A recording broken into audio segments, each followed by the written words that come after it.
Buenas tardes. El día de hoy vamos a empezar con la unidad del sistema cardiovascular. Específicamente comenzaremos con la fisiología del corazón y de los vasos sanguíneos. Nosotros tenemos que considerar que todos los sistemas están interconectados. En este sentido, necesitamos que exista una correcta distribución de hormonas, distribución de proteínas, distribución de los alimentos y principalmente distribución del oxígeno a través de todo nuestro organismo.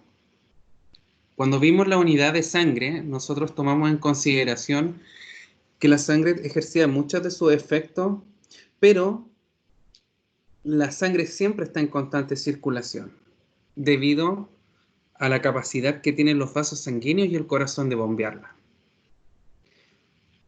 En ese sentido, el desplazamiento de sustancia en el organismo requiere de un sistema de transporte altamente eficiente para suplir todas las necesidades metabólicas.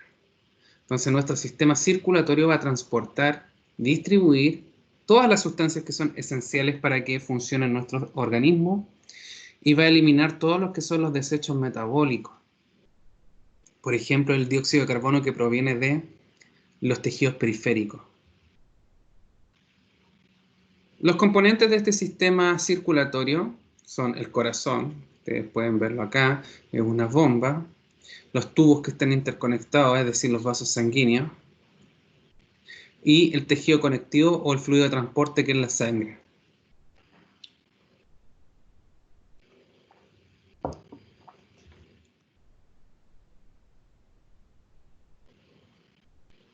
En consideración a lo anterior, también tenemos una subdivisión. El sistema circulatorio se puede dividir en la circulación sistémica, que es la distribución de sangre desde el corazón hacia los tejidos periféricos como el hígado, el riñón, el vaso, las piernas, los brazos, y una circulación que es más pequeña que la circulación menor, que corresponde a la circulación pulmonar.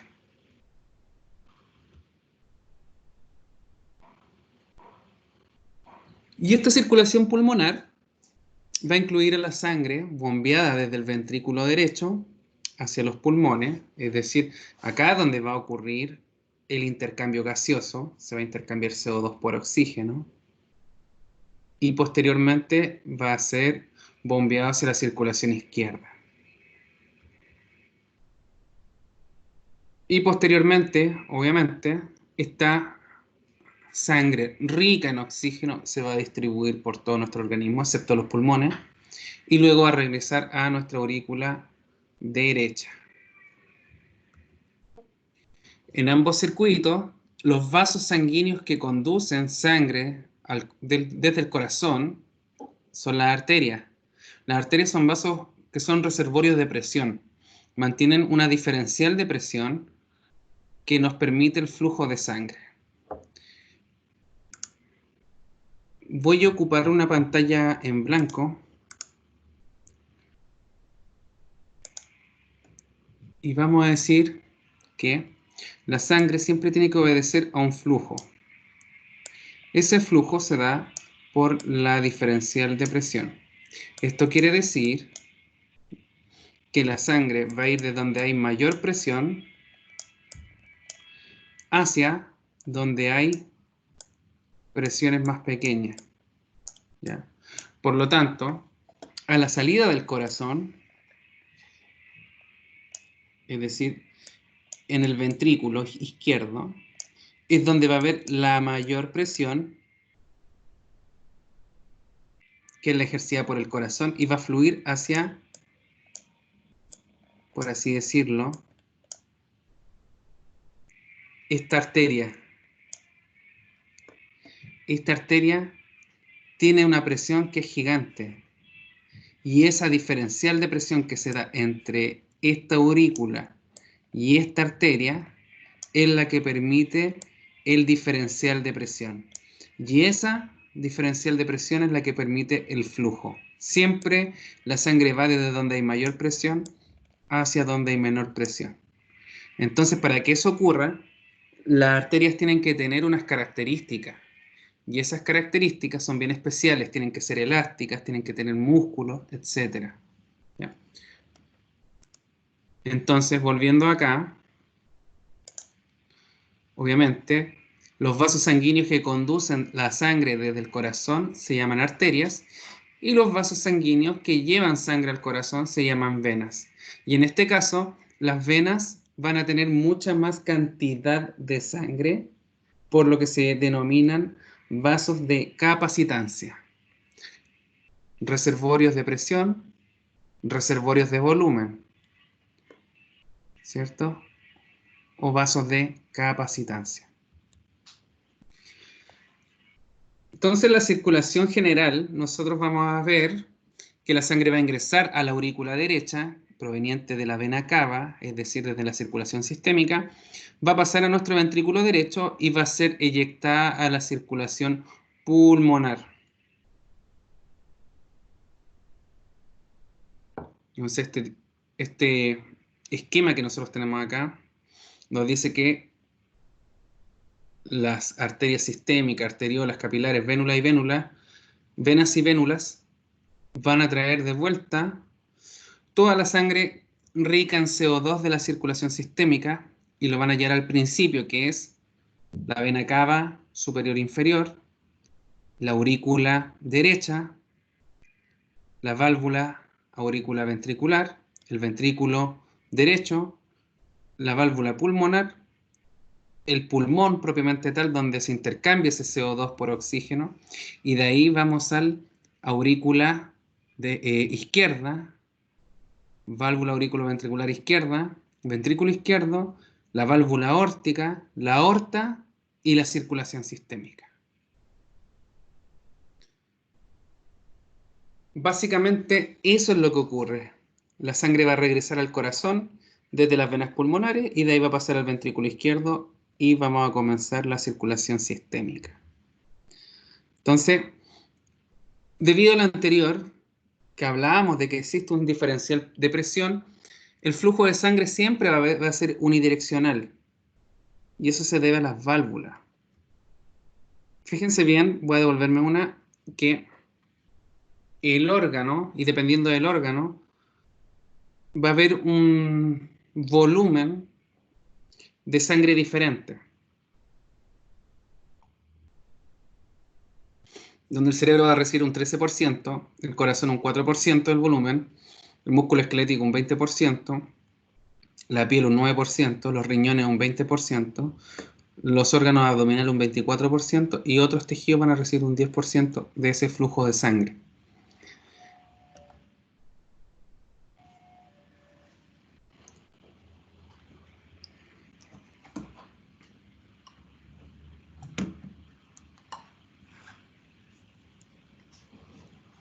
Por supuesto que para que ocurra ese flujo de sangre unidireccional, primero la sangre se tiene que mover rápido por la aorta y las ramas arteriales, y estas ramas se van estrechando y sus paredes se van a adelgazar y van a experimentar cambios histológicos en su trayecto hacia la periferia. Ustedes pueden ver, si es que nosotros hacemos una especie de diagrama, por así decir, de flujo de la sangre, desde la aorta, la arteria, los diámetros van cambiando. Y también, no solo los diámetros, sino que las características del tejido. Todos los vasos sanguíneos tienen endotelio. El endotelio es la unidad básica de un vaso sanguíneo y conforma principalmente los capilares, que son los vasos sanguíneos más pequeños. Pero fíjense bien que la aorta también tiene tejido elástico, músculo liso y tejido fibroso. Las arterias también poseen estas características, pero fíjense en el músculo liso, es mucho mayor. Eso quiere decir que necesita más músculo e igual tejido elástico que la aorta para poder ejercer su función, de funcionar como este reservorio de presión. Y las venas, ustedes pueden ver que tienen mucho menos tejido elástico, fibroso y muscular. La vena cava también. Y que principalmente las vénulas son tejido fibroso y endotelio. Los capilares solo endotelio y las arteriolas son más músculo liso que otra cosa. Eso para mantener las presiones. Entonces, este diámetro va cambiando los componentes vasculares y obviamente esa variabilidad es la que permite que el flujo sanguíneo continúe, eh, se mantengan las diferenciales de presión y por supuesto el flujo pueda ocurrir.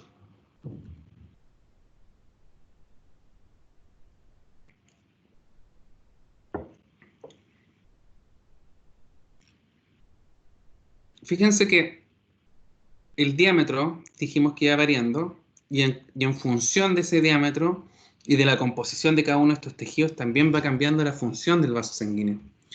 La aorta tiene amortiguación del pulso y distribución, la arteria elástica distribución, arterias musculares distribución y vasos de resistencia.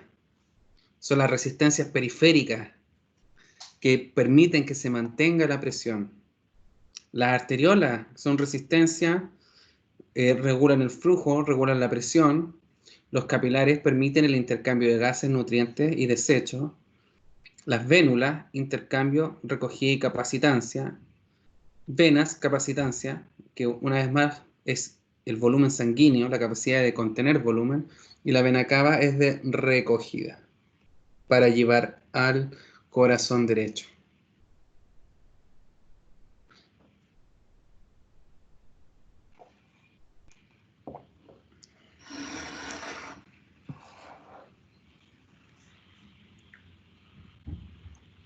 El corazón es un órgano muscular, está ubicado en el pecho, está rodeado por un saco fibroso que es el pericardio, y esta es una membrana de 2 capas fibrosas que envuelve el corazón como una bolsa.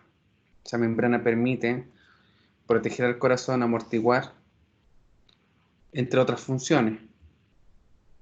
La capa más externa va a rodear el nacimiento de los principales vasos sanguíneos del corazón.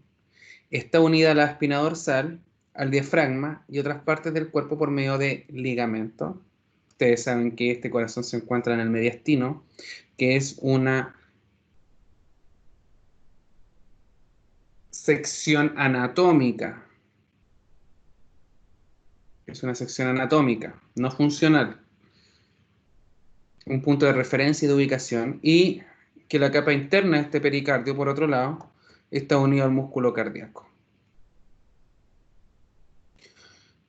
Y esto es lo importante, si hablamos de amortiguación, tenemos que pensar que hay una capa de líquido que va a separar las 2 capas de la membrana, permitiendo que el corazón se mueva al latir, obviamente, y a la vez que permanezca unido al cuerpo. Es decir, permite su movimiento, permite su contracción y también permite que se mantenga unido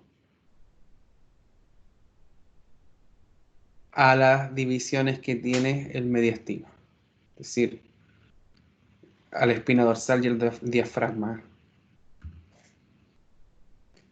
También la estructura del corazón, tenemos el endocardio, que es una estructura de las paredes del corazón, que recubre las cavidades del corazón, forma las válvulas cardíacas, entrega superficie donde la sangre circula fácilmente. El miocardio, que es el músculo que es responsable de la contracción muscular, le permite actuar como bomba y está compuesto por las células contráctiles y las células del sistema éxito conductor. Las primeras forman la pared de las aurículas y de los ventrículos y constituyen el miocardio propiamente tal. Es decir, son las que se contraen y las que permiten ejercer la fuerza para mantener esta presión, para producir esta presión en las válvulas cardíacas que permite el flujo. Y por otro lado, las células del sistema éxito conductor transmiten las señales eléctricas a través del miocardio.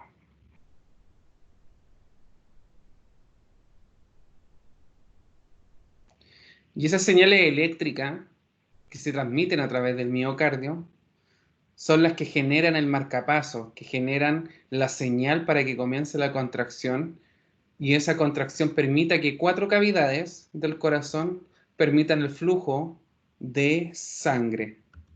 Hay 2 cavidades superiores, la aurícula izquierda y derecha, y 2 inferiores que vendrían siendo los ventrículos izquierdo y derecho. Y cada una de estas cavidades está unidas por 4 válvulas.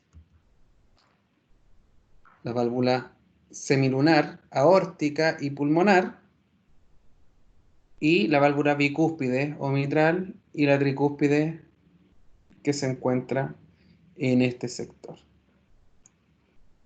La pulmonar permite la salida de sangre hacia la arteria pulmonar, la aórtica hacia la aorta, la bicúspide desde la aurícula izquierda al ventrículo izquierdo y la tricúspide desde la aurícula derecha al ventrículo derecho.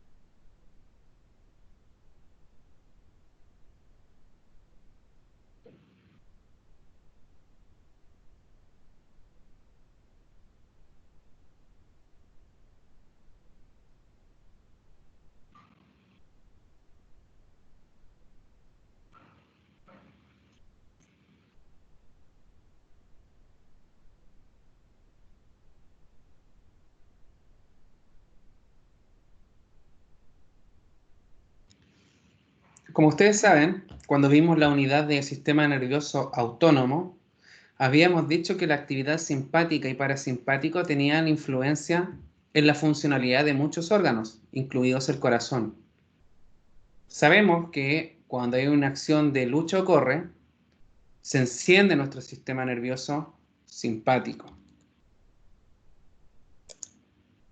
El sistema nervioso simpático produce una descarga de noradrenalina sobre nuestro corazón a través de los nervios torácicos que vienen desde la médula, realizan una sinapsis de tipo colinérgica y estimulan a una neurona de tipo simpática que descarga su neurotransmisor sobre el corazón. Y el corazón tiene unos receptores, los receptores beta-adrenérgicos, que están en la aurícula, específicamente en el nodo sinoauricular y en los ventrículos. Entonces, esta estimulación simpática va a producir, por un lado, aumento de la frecuencia cardíaca, es decir, un efecto cronotrópico positivo, y también tiene un efecto sobre los ventrículos, sobre la fuerza de contracción del ventrículo, un efecto inotrópico positivo. En contraste, el sistema parasimpático solamente va a tener receptores de tipo muscarínicos en el marcapaso.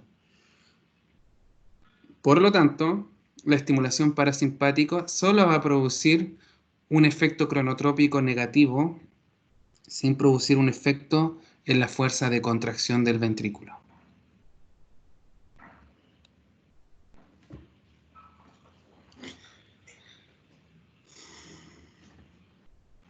Tenemos que comprender que para que ocurra una contracción muscular, las células del corazón tienen actividad eléctrica.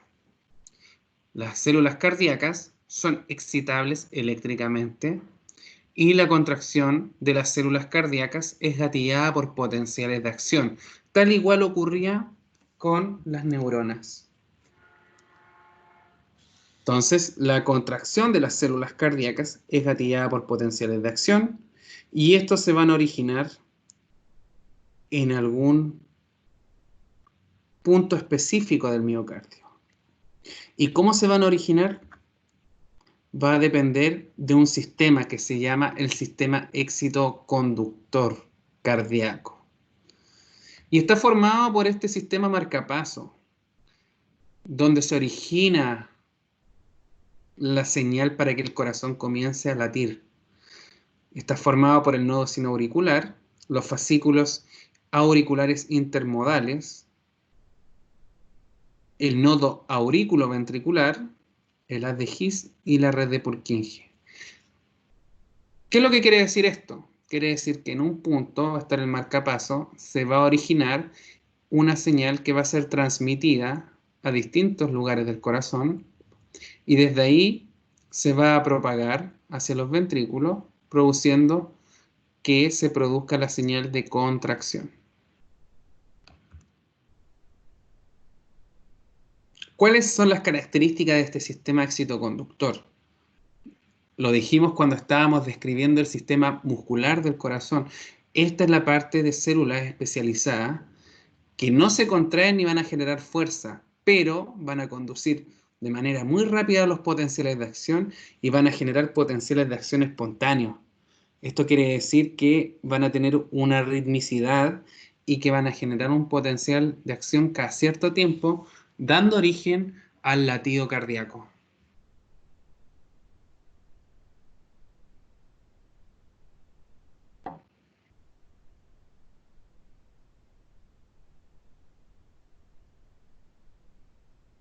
¿De qué forma nosotros podemos entonces describir que comienza el estímulo para que comience la contracción cardíaca? La secuencia de propagación de este potencial de acción en el corazón está dada por uno, el nodo sinoauricular, que pueden ver acá en este esquema del corazón, que acá tenemos el nodo sinoauricular, y acá se inicia el potencial de acción. Se inicia acá en este nodo. Este es el marcapaso. Estas células que componen este sitio del corazón tienen características específicas diferentes, que las vamos a ver dentro de unos momentos, pero por el momento podemos decir que son características que le permiten depolarizarse. Una vez que comienza esta depolarización, se inicia este potencial de acción en el nodo sinoauricular, se conduce en una secuencia temporal hacia el resto del corazón. Ustedes pueden ver aquí unas flechas. Cuando se inicia acá, esas flechas van a permitir que se propague el impulso nervioso.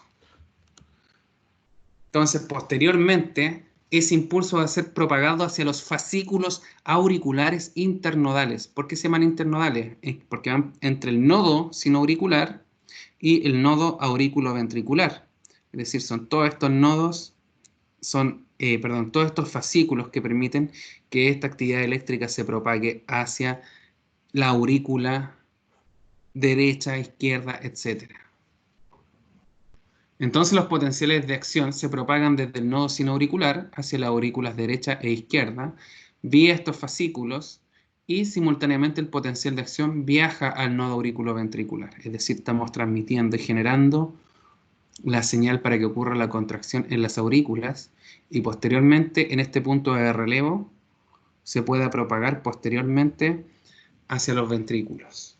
Y en el nodo auriculoventricular, la conducción lenta va a garantizar que los ventrículos tengan el tiempo suficiente para llenarse de sangre antes de contraerse.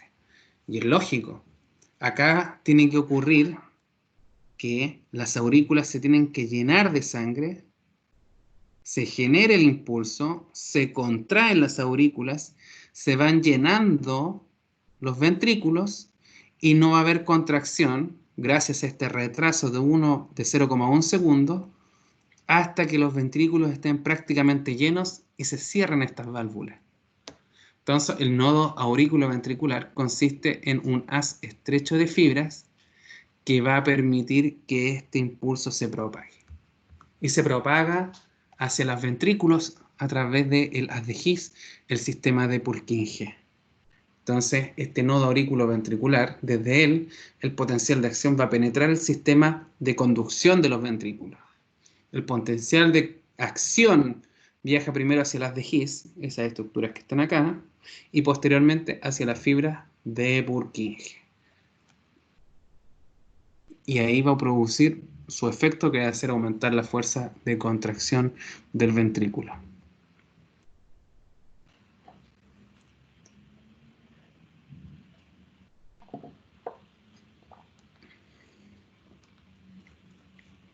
La conducción rápida a través del sistema His-Purkinje va a distribuir de inmediato el potencial de acción a los ventrículos. Esto va a permitir una contracción y expulsión eficiente de la sangre. Resumiendo, en primera instancia, se va a producir la excitación de los aurículas, ¿cierto? Se va a generar el impulso, va a comenzar, se va a propagar por estas fibras hacia el nodo auriculoventricular, se va a retrasar y va a ocurrir la excitación ventricular posteriormente a que se propague el impulso. Entonces, tienden, esto amarillo simboliza el llenado de sangre, tiende a llenarse primero, propagarse y posteriormente ocurre la relajación.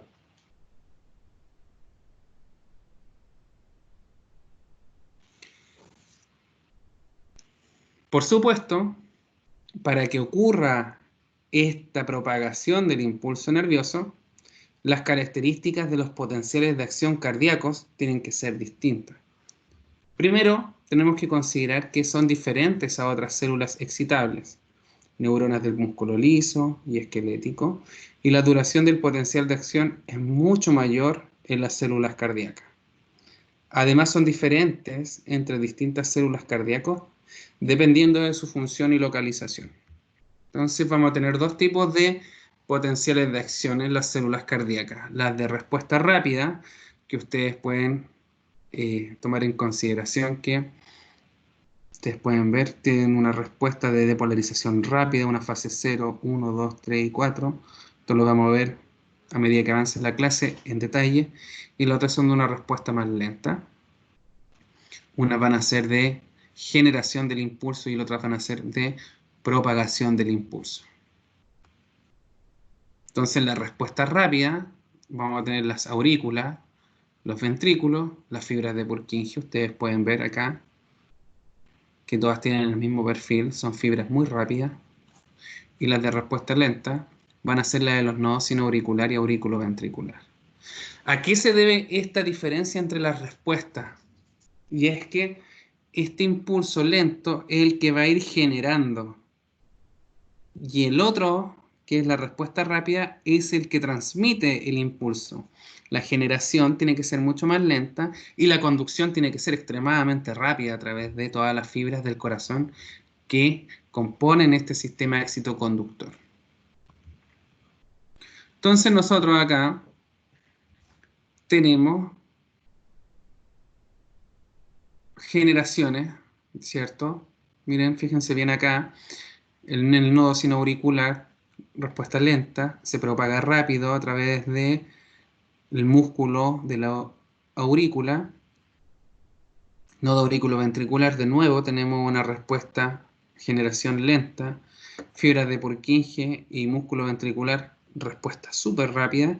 Y estas características, estas diferencias van a surgir porque este tipo celular con este tipo celular van a tener distintos canales iónicos. Las células tienen canales súper diferentes que van a permitir que obviamente el perfil del potencial de acción sea muy distinto.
Continuando con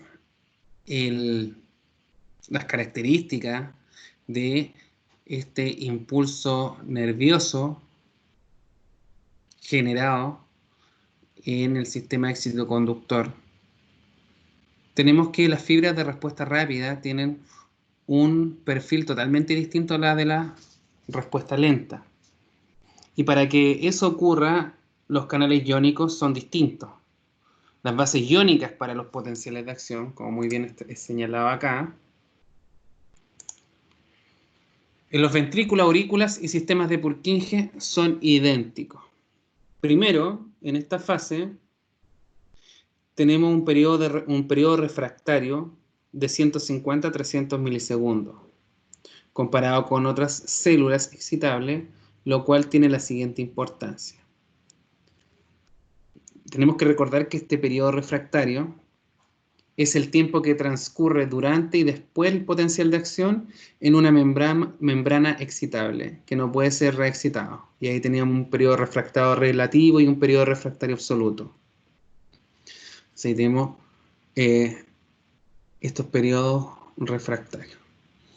Y el tiempo refractario prolongado del potencial de acción se sobrepone con la contracción, lo que impide la tetania. Es decir, la tetania es la contracción de todos los músculos de forma continua en un periodo de tiempo. Es como un calambre. Entonces, como hay una superposición de este potencial de acción con esta fuerza contráctil, se impide que ocurra la tetania. Entonces, el periodo refractario va a ser en el músculo cardíaco 250 milisegundos y fíjense que en el músculo esquelético dura 1 a 2 milisegundos. Es decir, nos aseguramos de que no ocurra esta tetania y que tengamos un paro cardíaco.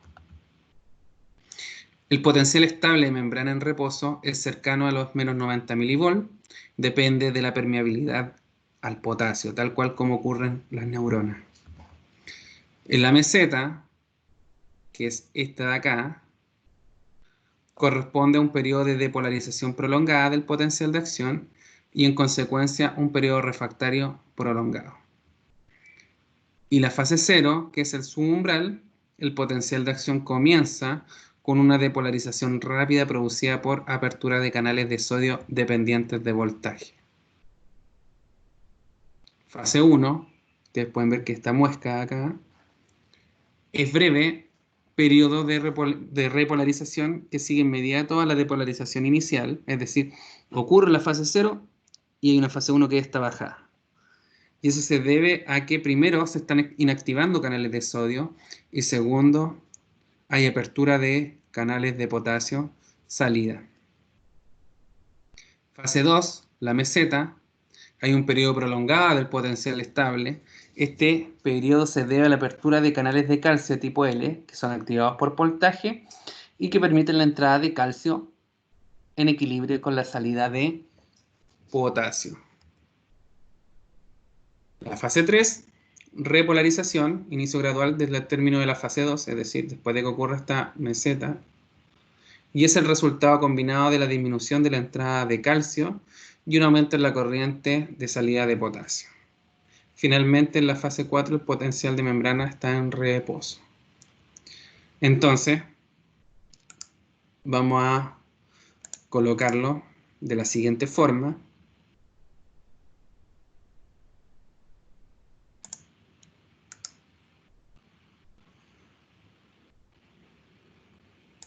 Nosotros tenemos acá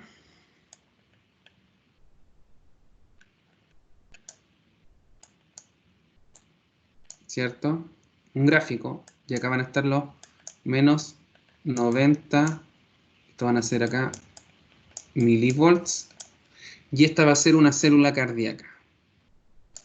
Entonces la célula cardíaca, en comparación con cualquier célula, no es muy diferente. Tenemos que afuera va a haber mayormente concentración de potasio, y dentro de la célula va a haber mayormente afuera va a haber concentración de sodio, tuvo un lapsus, y adentro mayormente va a haber concentración de potasio. mucho potasio. Entonces, este potencial de reposo que va a ser en menos 90 va a depender específicamente de la conductancia del potasio. Entonces, esta célula tiene canales de sodio, canales rápidos, ¿cierto?, que van a permitir la entrada de sodio. Entonces, esta célula se va a hacer mucho más positiva, ¿cierto? Y eso se conoce como la fase 0, ¿cierto? Ocurre esto, sube mucho el potencial de acción y se dispara un potencial de acción. Posteriormente, ustedes saben que el interior de esta célula se va a volver mucho más positivo, ¿cierto? Y este sodio que ha ingresado se va a encontrar con que aún es mayor la concentración de sodio fuera de la célula que dentro de la célula. Por lo tanto, la única alternativa, tomando en consideración que el potasio está en muy pequeña cantidad afuera, es que esta gran cantidad de potasio pueda salir. Entonces, esto es lo que permite que ocurra la fase 1, que es esta muesca. ¿Ya? Aquí, esto ocurre, que en la fase 1 ocurre precisamente porque salió potasio. Este potasio empieza a salir de la célula. Pero, al mismo tiempo, el calcio, que está fuera de la célula, empieza a ingresar por diferencias de concentración por un lado y porque se abrieron unos canales que son dependientes de voltaje. Entonces, esta muesquita que aparece acá, que es la fase 2 de tipo meseta, va a ocurrir debido a que se abrieron canales de calcio dependiente de voltaje y va a ser consecuencia esta fase 2 de la salida de potasio y de la entrada de calcio. Finalmente, el calcio tiende al equilibrio y sigue saliendo potasio porque ahora tenemos muchas más cargas, tenemos doble de carga por el calcio que entró, que tiene carga más 2, por lo tanto tiene que salir mucho más potasio y eso es lo que permite que ocurra la fase 3, que es cuando ya baja esto y llegamos a la fase 4 donde ya se estabiliza. Eso es básicamente cómo se generan estos 4 potenciales de acción. Perdón, estas 4 fases de este potencial de acción.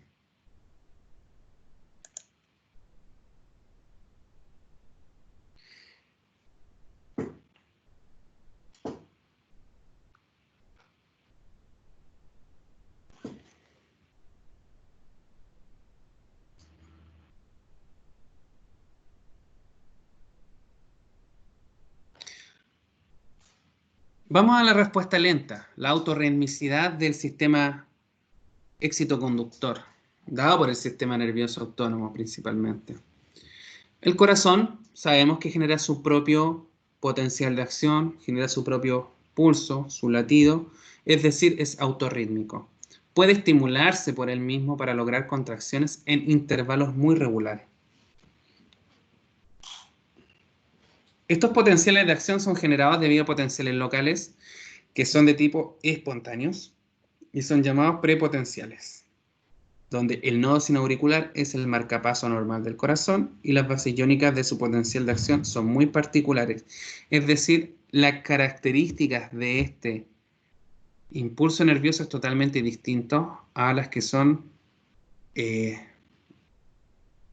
impulsos rápidos. Estos son impulsos más lentos.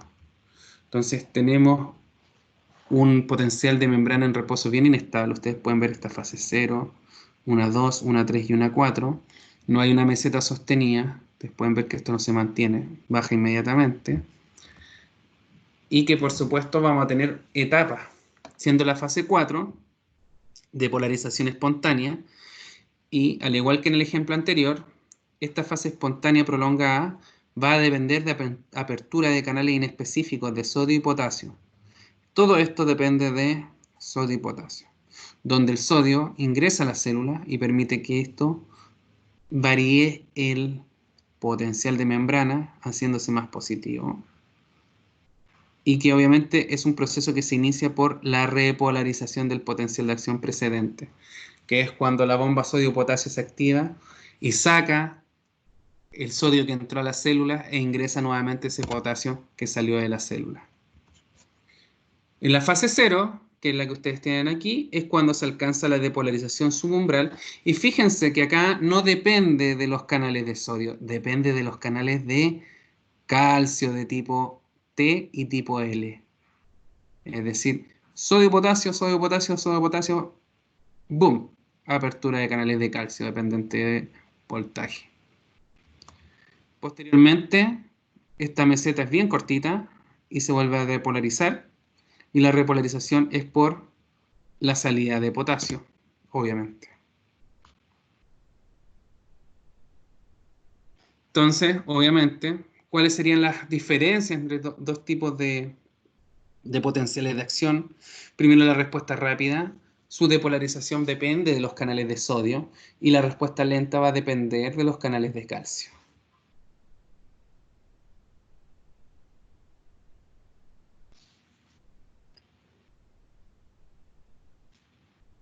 Como ya lo habíamos señalado, el sistema autónomo, el sistema nervioso autónomo tiene un efecto específico sobre el corazón, sobre las células del marcapaso, que regulan la efecta cardíaca. El efecto de la estimulación parasimpática, que reduce la frecuencia cardíaca y que va mediado por acetilcolina sobre los receptores muscarínicos de este marcapaso, se denomina efecto cronótropo negativo. Produce bradicardia. Y, por otro lado, la estimulación simpática aumenta la frecuencia cardíaca a través de la noradrenalina o norepinefrina, que es secretada y ejerce su efecto sobre los receptores beta-adrenérgicos del marcapaso, produce un efecto cronótropo positivo y sobre el corazón produce taquicardia. Y también, ojo, aumenta la frecuencia cardíaca y también la fuerza de contracción. Entonces, una vez que nosotros tenemos un patrón, aquí tenemos, por ejemplo, en este intervalo de tiempo, supongamos que este es 1 segundo, o 3 segundos, o 4 segundos, depende. Normalmente ocurren dos potenciales de acción. ¿Ya? Si nosotros tenemos una estimulación de tipo simpática, efecto cronótropo negativo, en la misma unidad de tiempo vamos a tener más latidos. Acá se pueden ver que se generó un latido más con respecto a una condición normal, dada por la noradrenalina sobre los receptores beta 1 del marcapaso. Ojo, la activación de estos receptores va a producir una disminución del flujo de potasio y va a aumentar la apertura de canales de sodio. Por eso se produce una depolarización más rápida. Y finalmente, se va a producir la taquicardia con 100 latidos por minuto aproximadamente o más. Y fíjense que cada estimulación parasimpática se va a producir un efecto cronótropo negativo en la misma unidad de tiempo. Vamos a tener solamente un latido. Y eso se va a deber a que se va a enlentecer la depolarización, aumentando el flujo de potasio y enlenteciendo la apertura de canales de sodio, produciéndose bradicardia menos de 60 latidos por minuto. Y va a depender, obviamente, de los receptores muscarínicos presentes en el nodo siloauricular.